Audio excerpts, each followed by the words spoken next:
President-elect of the International Society for the Study of Religion, Nature, and Culture. Please welcome to the stage, in 2 seconds, Dr. Lisa H. Sideris.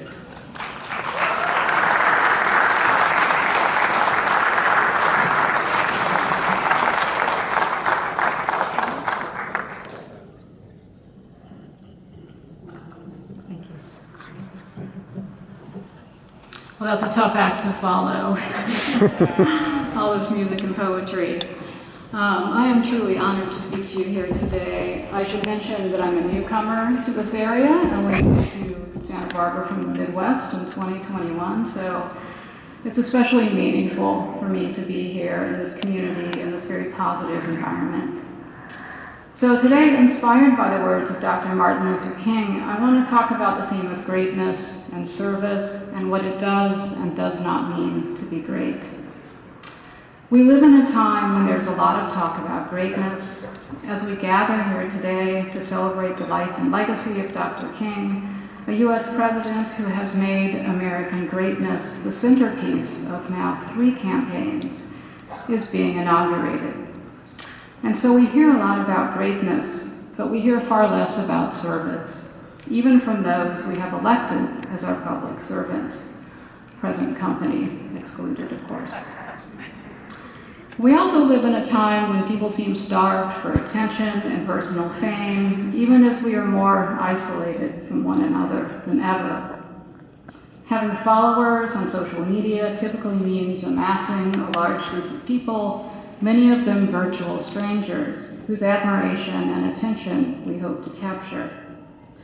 Following, in this sense, seems to have eclipsed a more meaningful sense of leading and following, of having direction and purpose. And at times it seems that we are a society of followers with few devoted leaders. On social media, we find people called influencers, individuals who shape others' opinions, behaviors, and especially purchases. To be sure, some of these so-called influencers have inspiring and hopeful messages, but many are there to goad us into greater consumption of products that will make us feel important, beautiful, smarter, younger. This system of influencers is a symptom of what Dr. King called the drum major instinct. The drum major instinct has everything to do with greatness and service, and that's what I'd like to talk to you about today. Dr. King often spoke about greatness. The theme that we have for today is actually sort of pieced together from a variety of different speeches and sermons that he gave. King delivered a powerful sermon called The Drug Major Instinct in 1968 on February 4th, exactly 2 months before he would be assassinated, at the Ebenezer Baptist Church in Atlanta, Georgia. The drum major, as you know, wants to be out front, the person seeking all of the attention, the one who captures all of the glory. Today that instinct might be on display in a person accumulating a lot of likes on Facebook, the person with the most followers on Instagram or YouTube, TikTok. I guess TikTok is now defunct, but whatever. Dr. King had a gift for diagnosing human nature. A trained theologian, he understood that the drug major instincts cannot be fully eradicated. It is something inborn. Let us look calmly at ourselves, he wrote, and we will discover that we too have these same basic desires for recognition and for importance. I have them, you have them. Instead of denying or suppressing this impulse, he argued that we should harness it for good, to turn the desire for fame and greatness into service to others. So we hear a lot about making America great again, especially today. We do not hear much about making America good. Dr. King understood the dangers of greatness without goodness. While he could not have foreseen a world where lives lived online often seem more real and immediate than our lives in actual communities, Dr. King's diagnosis was prescient. He cautioned us to resist the appeal of those he called influence peddlers. If not harnessed to the good of others, the drum major instinct distorts our personalities and begins to divide our communities. This is because the need for fame and attention, for a kind of counterfeit greatness, lies at the root of all forms of exclusivity. Classism, racism, sexism, the desire for supremacy over others, all of them have their root in this instinct. And so the drum major instinct can lead to what King called the most tragic expressions of man's inhumanity to man. So how then can such arrogance be transformed into service? The answer lies in finding what he called a new norm of greatness. If you want to be important, Dr. King wrote, wonderful. If you want to be great, wonderful. But recognize, he said, that he who is the greatest among you shall be your servant. And that is a line, of course, from the book of Matthew. That, he argues, is the new definition of greatness. So service is a great leveler. It brings everyone down to the same level. Anyone can do it. With his new definition of greatness, he argued that you don't have to have a PhD to serve, although Martin Luther King did. You don't have to have a college degree at all. You don't have to be wealthy or well-known. You only need to possess what he called a heart full of grace and a soul generated by love. And so what especially intrigues me about Dr. King's notion of service is how he put words like love, grace, and humility in the same sentence with words like rabble-rouser, troublemaker, agitator. So I confess to being a great admirer of certain troublemakers, and I like to make some trouble myself sometimes. One of my favorite troublemakers, and a figure whose portrait hangs on my office wall at UCSB, is Rachel Carson. Yeah. Yes. Who shared many of the same values with Dr. King. Both of these important figures spoke out at their own peril during the tumultuous 1960s. Neither would see the end of that decade. Both drew strength from what they loved, and both experienced strenuous efforts to silence them. When we put these two troublemakers in dialogue, we gain a greater appreciation of King's expansive vision of justice, which encompassed not just human society, but the whole spectrum of life, and indeed the larger universe that is full of wonder and awe. I want to share that vision with you. Like Dr. King, Rachel Carson understood that the desire to put ourselves at the center of everything was the source of many of our social and environmental ills. Carson is best known for her 1962 book, Silent Spring, which exposed the indiscriminate use of pesticides like DDT.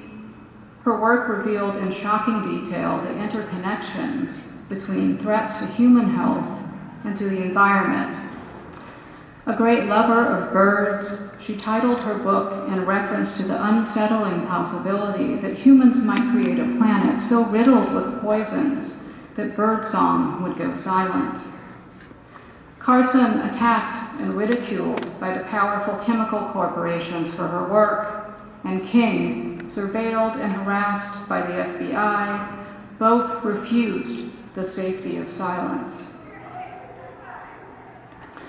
Both Dr. King and Rachel Carson understood that the egotistical impulse, what King called the drum major instinct, could be tamed by being a part of something larger than yourself. So just as service is a great leveler, a doorway that anyone can enter, so is the natural world, Carson believed.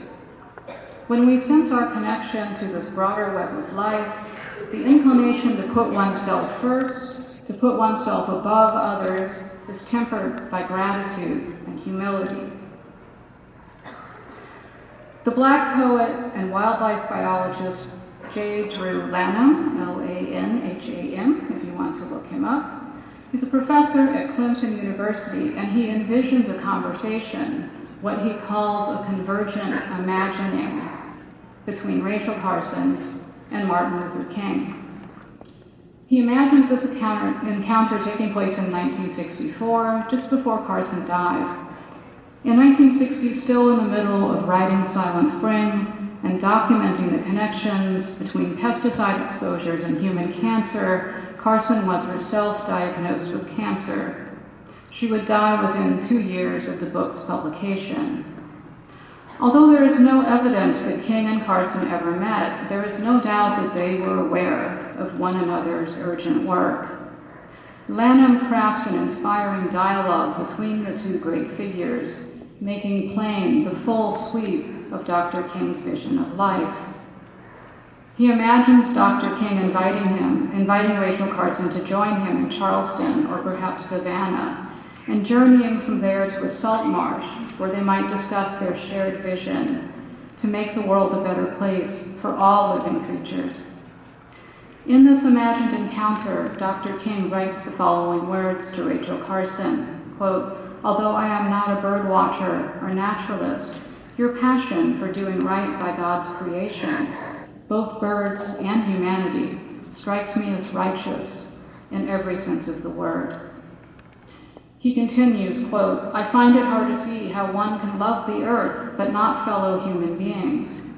And it seems incongruous to me that one could love humanity and exact sins of degradation against nature." King understood something that Carson had glimpsed in her work, but never fully fleshed out in her writing. That while nature can be a great leveler, a life-giving presence that is seemingly open to all, deep-rooted racial injustices prevent some communities from accessing nature's healing power. Indeed, communities disproportionately impacted by environmental toxins may experience their environment primarily as a threat, a source of disease and distress.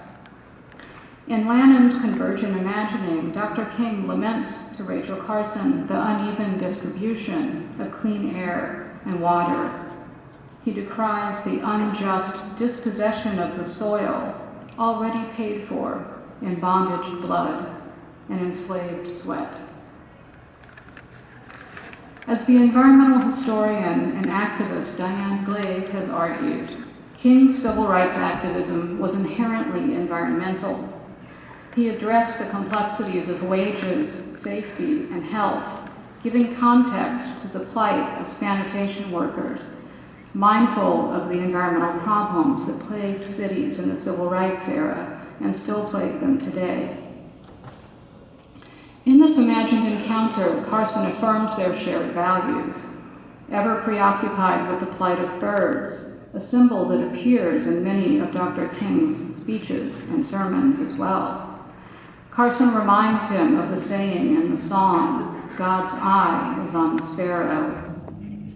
That these birds foretell all of our futures, she says to him, is a vital connection around which we might join the forces of our words. The poet's imagined dialogue has basis in reality. King was an ecological and even a cosmological thinker. Like Carson, he spoke of reality as comprised of interlacing relationships in a universe full of wonder. In his famous letter from Birmingham jail, King appealed to what he called, quote, "an inescapable network of mutuality, a single garment of destiny that knits everything together." Rachel Carson called it, quote, "the web of life, a thing so intricately interwoven that when we disturb one thread of the community fabric, we alter it all." Both worried about the power of nuclear weapons and nuclear technologies as well, a threat that also hangs over us still. They worried about the power that these weapons give to mere mortals in the throes of the drum major instinct. King understood, and we have heard about this already today, that like racism and classism, war and violence are also rooted in the egotistical impulse, the desire of one nation to make its greatness felt by others by force, to make others feel its greatness by force.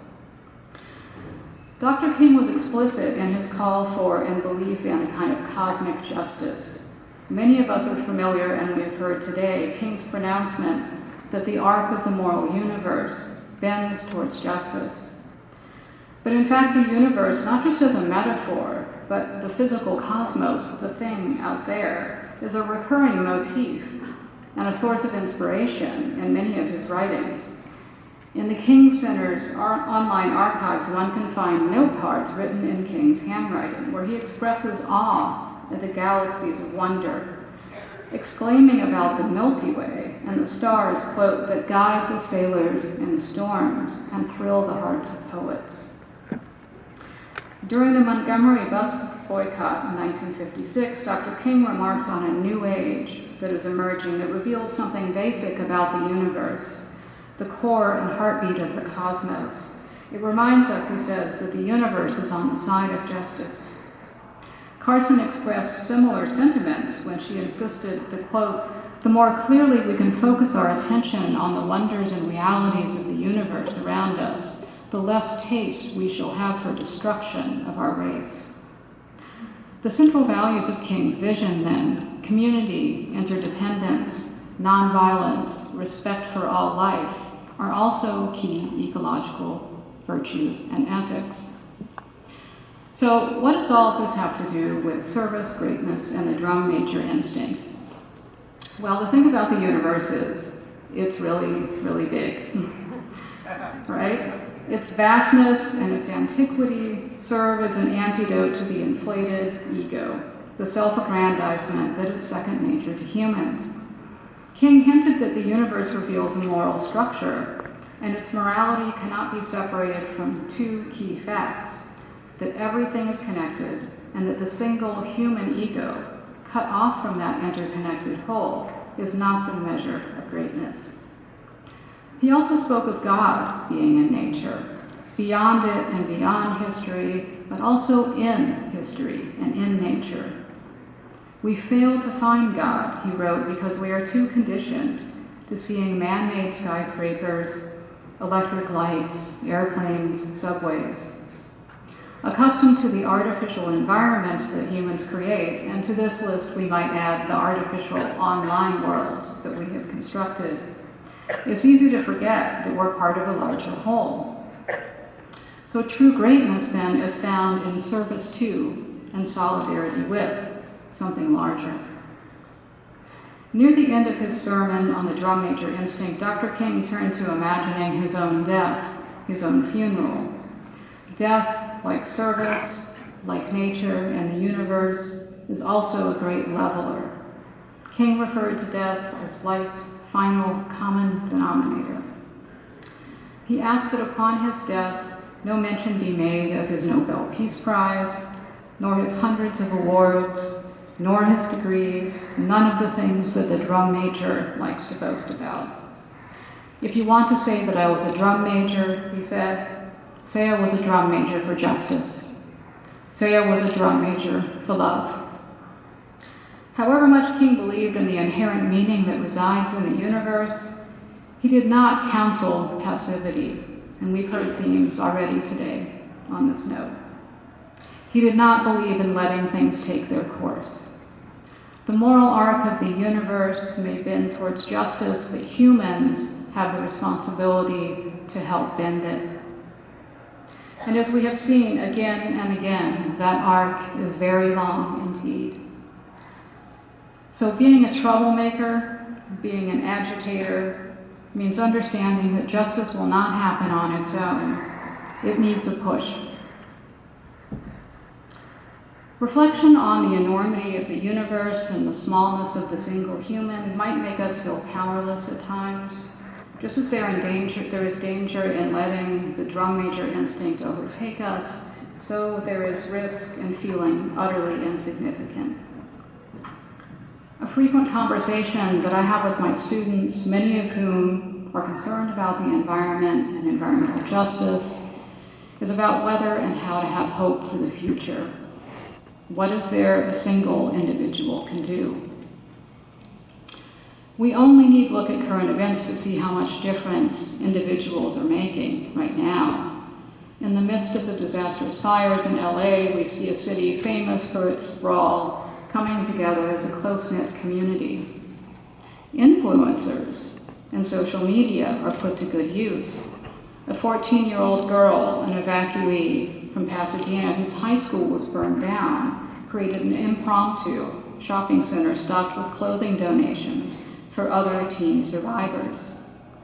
The news spread quickly on social media. Donations poured in, and a pop-up warehouse is now a bustling community center. A local bookstore transformed itself overnight into an emergency supply center distributing N95 masks, canned food, blankets, clothing, and sleeping bags.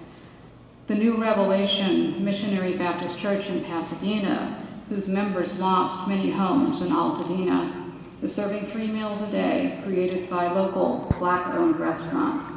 There are many, many more such stories out there, and it often seems that our media does not really want us to hear them.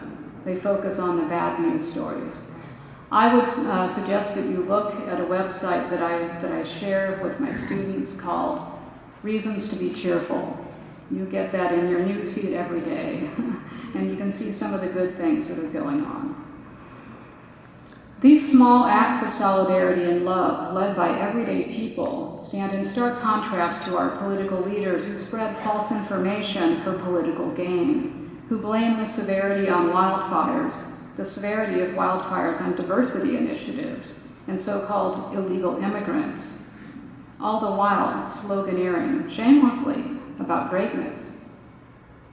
The coming days and years will be difficult.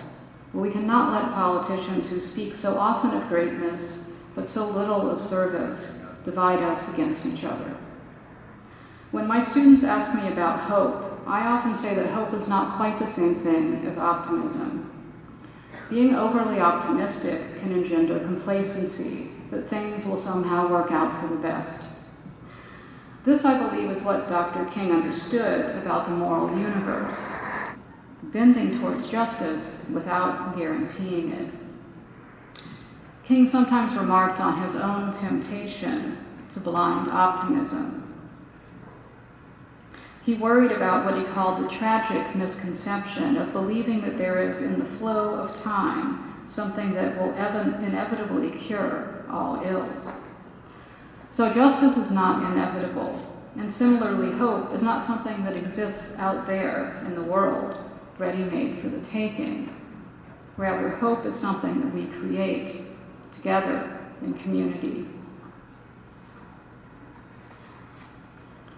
Dr. King famously cast his own hope in the language of dreams. I have a dream. It is in that space of dreaming and uncertainty that we discover our agency and the power of action. A dream, more powerful than a concrete prediction, can inspire action, a project to work on rather than a promise to wait on. So my hope is that this day of community and solidarity in honor of Dr. King will inspire you to peddle your own influence for good. Thank you, and I hope you enjoy the rest of this beautiful day.